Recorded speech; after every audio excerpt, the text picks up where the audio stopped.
Ассаламу алейкум достор. Biz азыр Мейн штатындабыз. Ең бір суық штаттардың бірі. Ертең мененки саат 7, 9-га жүк алып келиш керек болчу. Суу алып келген Мерлендтен. Азыр мен сиздерге бир нерсе көрсөтөм. Көп мекендештер сурап калат. Оорчулуктар болобу деп. Оорчулуктар ар дайым болуп турат да. Көчөмөн келатып, эки дөңгөлөгүм жарылган. Абдан оор жүк, азыр мен сиздерге көрсөтөм. Мына өзүңүздөр көрүп атасыздар, трейлердин эки дөңгөлөгү подряд жарылып атат.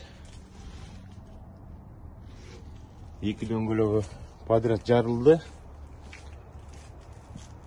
Азыр мояктан суу алып келдик. Абдан оор экен. Мен өмүрүмдө биринчи жолу ушундай жүк алып атам. 47 миң. Карагачы. Суу деген оор болот да. Суу алып келдим 47 миң паунд. Ошон үчүн оор болгон үчүн да жарылды го деп ойлоп атам. Азыр эмне кылабыз? Мен деген көчөгүнү сервиске чалсам, уят деле жок экен. Мен запаска покрышкаларым бар да, сиздерге көрсөтпөдүм беле. Мына астында эки сонун состоянияда эки покрышка турат. Ушуну алмаштырыш керек десем $1000 дейт. Ай дедим, болбойт депчи. Азыр өзүм оңдогонтам. Мурда оңдоп жүргөм. 1-2 саат, 3 саат иштейинби? Көрдүңүздөрбү? Менде домкраттар да бар. Азыр бир домкрат менен көтөрүп, кайра экинчисин коюп, анан эки домкратты эметем, көтөртөм. Анан бул эки покрышканы алмаштырабыз достор. Мен да азыр сиздерге көрсөтөм, ушундай көптөгөн нерселерди алып коебуз. Мен мурда алмаштыргам. 4-5 жолу дөңгөлөктөрдү өзүм эле алмаштыргам. Бул дөңгөлөктөрдүн бурамасын чечиш оор да. Ошон үчүн мен мондай атайын инструмент алып койгом достор. Ушу менен дөңгөлөктүн чоң жанагы кармаган бурамалар чечебиз. Үйлөткүч да бар. Үйлөткүчтү алып бул жака кошобуз, от алдырабыз, анан үйлөтөбүз аягында. Көрдүңүздөрбү? Могу жакта багажник бар, багажникте эмне деген оокаттар бар. Могу жакта дрелдердин түрлөрү бар. Ар жакта газ бар. Муякта мен деген мону Марат деген досум подарок этти эле. Абдан сонун нерсе экен. Мага көп жолу жардам берди. Мына караңыздарчы. Эмне деген керемет. Ушул керемет менен канча жолу тракты оңдодум. Маратка чоң рахмат. Марат угуп атса, Агаяда жашайт, үй бүлөсүнө, өзүнө бекем ден соолук каалайбыз. Буякта горелка да бар. Горелка деп коет го. Бурамалар чечилбей калганда ушу менен күйгүзүп туруп, бурасаң, ичинекей бурамалар чечилип калат экен, дат басып калган. Балка, инструменттин түрлөрү. Моякта ар кандай жыгаштар, күрөк кышында тракты кылып калат да. Ошондо анан бул страптар абдан көп, страптар кереги тийип калат. Кээ бир жерге барганда 10 страп болсо жүк беребиз деп айтып калышат. Ушундай достор, мондай жерде майда чүйдө ачкыч бурамалардын баарын чогултуп алабыз. Азыр анда баштайлы. Абдан сонун погода болуп атат. Таза аба. Жакшы теткил жерде security бар. Трак турат. Shipping офис менен сүйлөшөт. Анан гейтти ачат, гейт деп коет жана посту. Анан кирет. Булардын баары трейлерлер экен. Анан муякта иштеген, компанияда иштеген кишилер келип эле, ар бири келип бирден трейлерлерди сүйлөп кетип атат. Баягы жеткирип атышат. Алардын баары мурда трейлер турду эле, азыр жок калды. Достор, анда баштайлы. Кызылмашка баштайлыбы? Оңдогонду. Анан бизде мондай лежак болот. Лежак бүктөлөт экиге. Баягы жердин баары сыз да. Ошон үчүн жерге жатпай, мондай лежактын үстүнө жатып алып, бул деген аябай жапыз. каалаган жерге кирип кетесиң жатып алып. Азыр кирели дагы домкраттарды көтөрө баштайлы.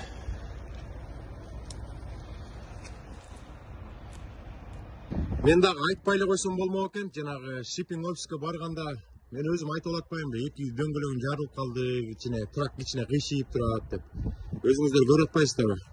Мына жерге жакыныраакта бул жакка барганда, бул жак болсо жерден алыс болуп турат. Көрдүңүздөрбү? Ошондо трак деген, трейлер деген кичине сол жакка кичине кыйшыйып турат. Мындай болупчу кичине. Анан айтпай койсом түшүрө берсмек.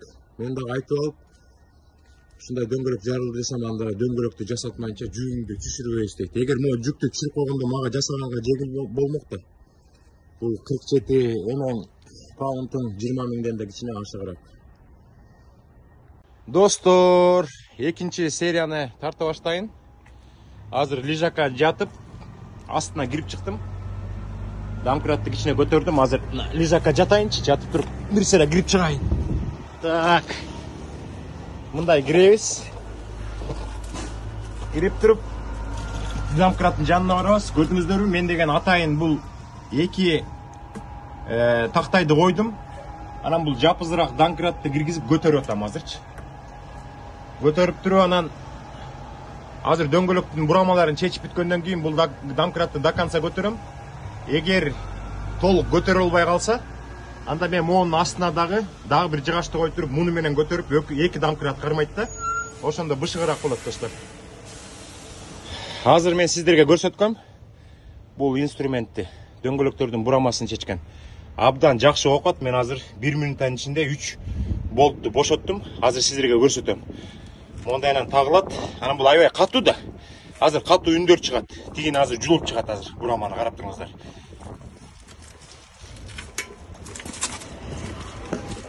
Көрдүңүздөрбү? Катуу үн чыгып атат.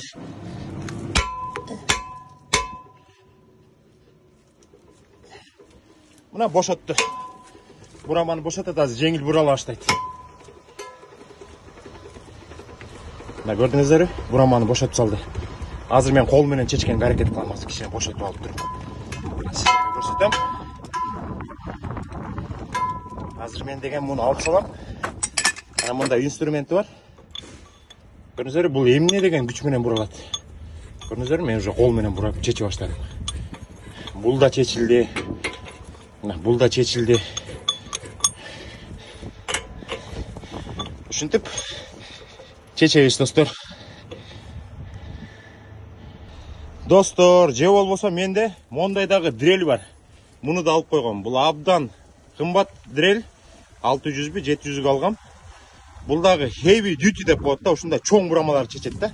Например, азыр карап туруңуздар. Көрдүңүздөр? Карап туруңуздар. Көрдүңүздөрбү? Бул мындай бураманы чечип алат бекен же чече албайт бекен көрөбүз азыр катуу бураманы.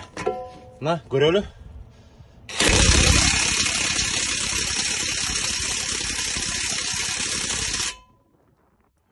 Мунун эмеси күйүп кетиши мүмкүн. Аялы кичине муну менен бошотуп алып, анан муну менен чечип салабыз, кечке бурап отурбай.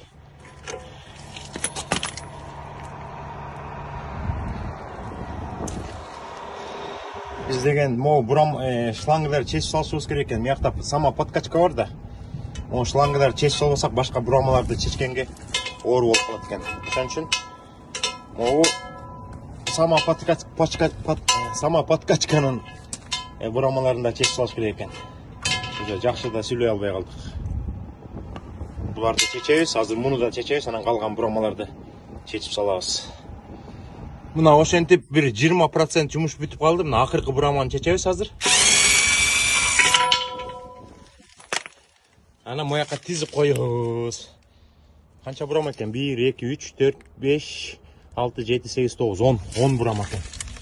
Болду, бураманын баары чечилди. Мына уже чыга баштады.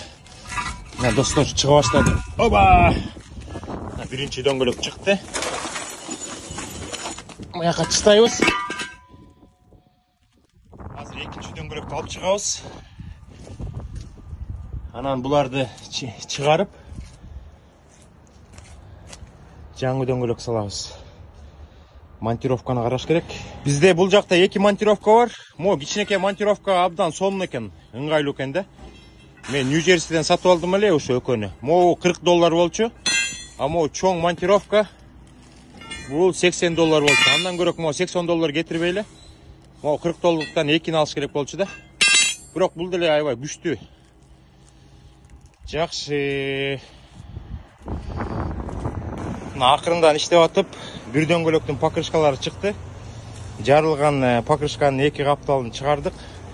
Азыр экинчи дөңгөлөктүкүн чыгарып атабыз. Бир капталы чыкты. Азыр экинчи капталын чыгарсак болду. Жаңы покрышкаларды сала баштайбыз.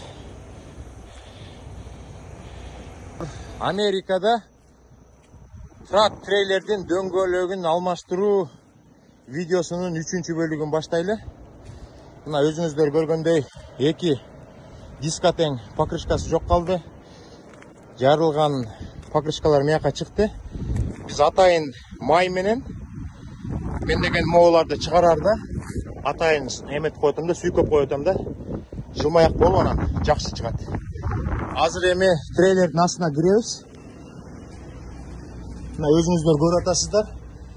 Трейлердин астында ушундай эки запаска салгыч болот. Бул бардык эле трейлерде болбойт. Мен деген муну Нью-Джерсиден $150 сатып алып салдырткам да. Ошо $150 төлөгөндөн кийин өзүлөр салып беришкен.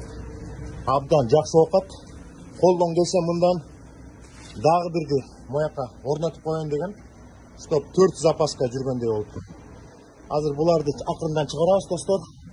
Чыгарыш үчүн монт акырындан турча өзү чыгып кетиш керек да. Аз калды. Азыр. Бирөөсү чыкты. Азыр муну экинчисин чыгарабыз. Мунан да тоголопту эшикке алып чыгайын. Бул покрышкалар деген мурда трактын покрышкалары болчу. Мен деген трактын дөңгөлөктөрүн алмаштырганда ушинтип запаска эски дөңгөлөктөрүн алып калам. Булар деген трейлерге майда. Абдан сонун. Бул протекторлордун баары жакшы. Абдан жакшы состоянияда. Азыр биз деген дискке буларды салардын астында булардын бүт баарын май менен сүйкөп коюш керек. Бул мотордун майы Ротелла деген. Ошо май менен сүйкөп койсок анан жеңил кирет. Дөңгөлөк алмаштыра турган жерде атайын бир суюктук бар. Шампунду сууга кошуп койгон окшош. Ошо менен сүйкөп туруп салышат. Бизде андай суюктук жок. Ошон үчүн майды колдонобуз.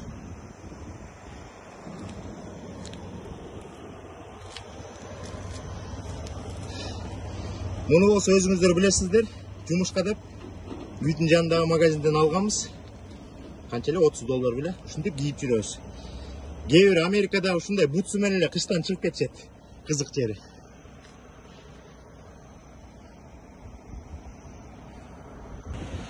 Мына өзүңүздөр көргөндөй, мен деген майдан алып, атайын щетка менен ичин дагы, сыртын дагы майлап чыктым. Азыр мо май жагы менен тиги дисканын үстүнө ыргытабыз. Оппана деп туруп, мондай кылып туруп, азыр мыяка салабыз. Ана монтировкалар менен мыягынан түртө баштайбыз, достор. Достор, эмнеге биз аракетке берекет деп ар дайым айтабыз. Ар бир адам аракет кылса, каалаган максатына жетет дегендей. Мына бир диска турат, азыр покрышканы салам, мына көрдүңүздөр. Дискага покрышканы салып койдум. Эки монтировканын жардамы менен. Азыр бул покрышканы дагы бул дискага салабыз, мына майдан сүйкөп койдум тегерегенин баарын. Анда кеттик. Баарыбыз билгендей, эң оор нерсе бул дөңгөлөк алмаштырганда дискага покрышканы салыш. Мен май менен майлап койдум эле, басып туруп эле эчтеке монтировкасы жок эле кирип кетти. Абдан сүйүнүп калдым. Атийин болсо монтировка менен салгам. Азыр бул жагын май менен сүйкөбүз, салабыз, бүттү, даяр болот. Тияка салабыз. Анан үйлөткөн кичине проблема да. Муну үйлөткөндө бул жагынан жел чыга берет да. Жел чыга берет. Ошон үчүн биз эмне кылабыз? Атайын старт флюид деген атайын спрейге окшош эме бар. Стартерди тазалагыч. Ошону деген биз О, тегерете чачып чыгышыбыз керек. Ана аябай катуу жарылат да, ошон үчүн мындайынан чачып келтирип, муяктан күйгүзсөк, тияк барып туруп күйөт. Ичиндеги ана мынтип бир тээп койсоң пунк деп калат. Андан кийин тиги шлангка барып, шлангды бул жака чейин чоюп келтирип, анан үйлөтүп салабыз. Өкөтөң даяр болот. Буларды болсо тетигил жерде мусору бар экен, көк бачок турат. Ошого апарып туруп салып салабыз. Достор, ремонттун акыркы 4-сериясын тартып салайын. Ушул видеону мен Инстаграмга койсом, бул Инстаграмдагы 1000-чи видео болот экен да. Ошол Инстаграм жарым жылдан ашык колдонуп атабыз, ошонун ичинде 1000 видео тартып коюп турбуз, достор. Биз деген дөңгөлөктөрдү даярдап койдук. Мына азыр сиздерге дагы бир жолу көрсөтүп коеюн. 2 дөңгөлөктөн отурду дискага, покрышкалар бардыгы даяр. Азыр мен деген мо шлангды деген кошушум керек. Өзүңүздөр көрүп атасыздар, бизде ушундай шланг бар. Башы бул дөңгөлөк үйлөткөн жагы. Ушундайларды алып коюш керек. Кереги тиет жолдо. Бул деген тиякка кошкондон кийин эң акыркы дөңгөлөккө чейин жетиш керек. Ушул шлангды деген биз азыр шлангка чейин мону көрсөтүп коеюн. Үйлөтөрдүн астында мен жана сиздерге айтпадым беле. Starting fluid дейт да. Жана стартерди тазалагыч да. Мына ушуну колдонобуз. Ушу спрейди чачабыз, дөңгөлөктүн ичине анан күйгүзөбүз. Пунк айтканда анан үйлөтө баштайбыз. Үйлөтүш үчүн деген биздики бул жагы мондай болот да. Кошула турган жагы. Биз трактын аркасына барып, мо жерди чечип, кызылды. Анан ушуну бул жака отургузушубуз керек. Азыр мен бир колу менен неудобно болуп атат. Мону биз могул жерге отургузушубуз керек. Анан воздухту жибергенде, анан бул жактан үйлөтө баштайт.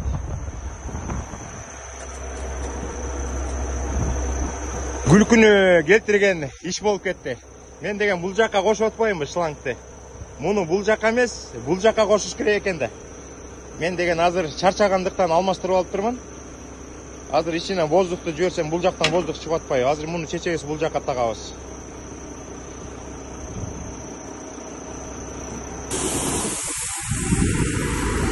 Крисмаска даярданып, астына кызыл лента тагып алыптыр.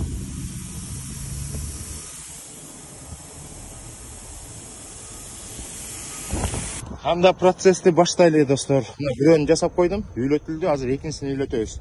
Анын үчүн деген мо горелканы ачып туруп иштетип коебуз, бул күйүп турсун. Андан кийин биз стартер флюидти алабыз. Азыр чачып чыгабыз.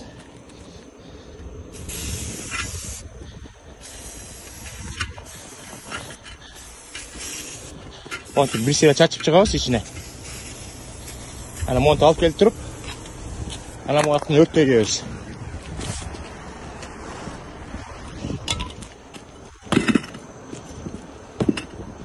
Мына даяр. Уже ичине жел кирип калды. Азыр үйлөтөбүз. Эми муну алып туруп үйлөтүп коебуз. Болду ошо менен. Иш бүттү деп койсок болот. Так, ичине жетпей атат, неудобно болуп атат. Ичине тартып алсак, бой тартылбайт экен. О, кармагыча неудобно болуп атат. Азыр видеону өчүрүп туруп жасайынчы. Дөңгөлөктү сала баштадык. Мо домкрат 2 жыгач жетпей калып, үстүнө 3-үчүсүн койдум. Ато дөңгөлөк кирбей атат. Азыр уже кирет болуш керек. Ар жагынан барып карап көрөлү. Кудай жалгап, домкраттын бийиктиги жетти. Мына биринчи дөңгөлөктү салдык. Азыр экинчи дөңгөлөгүн салалы дагы болтторду беките баштайлы. Аз калды жумуш. Бир 10% калды.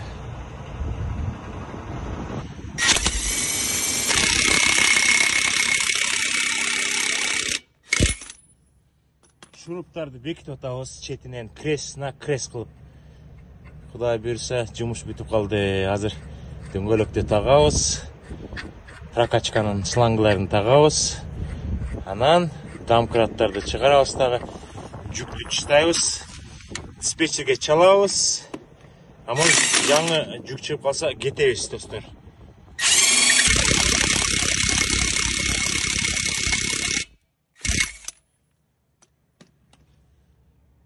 Достор, ошентип ремонт жыйынтыкталды, Кудай буйруса. Баары тагылды. Баары жакшы. Азыр могу инструменттердин баарын жыйнаш керек. Жаман чарчадык. Азыр домкраттарды алабыз, буларды жыйнайбыз. Могу суусун берип салалы, эртерээк. Абдан оор жем экен, жүк экен. Мейлиңиздер, кийинки эфирлерден жолуккуча сак саламатта болуңуздар. Колдун баары болбой калды.